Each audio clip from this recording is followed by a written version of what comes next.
தலைவர் பல்வேறு கூட்டத்திலையும் அறிக்கையின் வாயிலாக வெளியிட்டு வருகிறார். திராவிட முன்னேற்ற கழகம் அந்த தலைமையில் அமைக்கப்பட்ட கூட்டணி வலுவான கூட்டணி, எங்கள் கூட்டணி வலுவான கூட்டணி என்று எப்பொழுது பார்த்தாலும் திராவிட முன்னேற்ற கழக தலைவர்கள் அவர் கூட்டணியில் அங்கம் வைக்கின்ற கட்சியுடைய தலைவர்கள் பேசி வருகிறார்கள். திரு ஸ்டாலின் அவர்களே, ராஜபாளையத்தில் பார்த்து கொண்டிருப்பீர்கள், காணொலி காட்சியுமாக நேரலையிலே பார்த்து கொண்டிருப்பீர்கள்.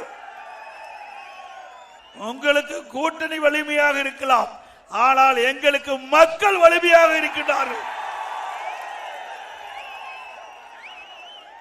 ஒவ்வொரு தேர்தலிலும் வெற்றி தோல்வி நிர்ணயம் செய்வது மக்கள்.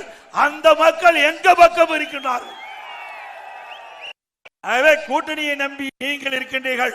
எங்களை பொறுத்த வரைக்கும் மக்கள் தான் ஆட்சி அமைக்கக்கூடிய வலிமையான ஆயுதம், அது எங்கள் பக்கம் இருக்கின்றது. ஆகவே நீங்கள் எவ்வளவு கனவு கண்டாலும் பலிக்காது. உண்மையிலேயே மக்கள் வராத திமுக ஆட்சியை அகற்ற வேண்டும் என்று தமிழக மக்கள் முடிவு செய்து விட்டார்கள்.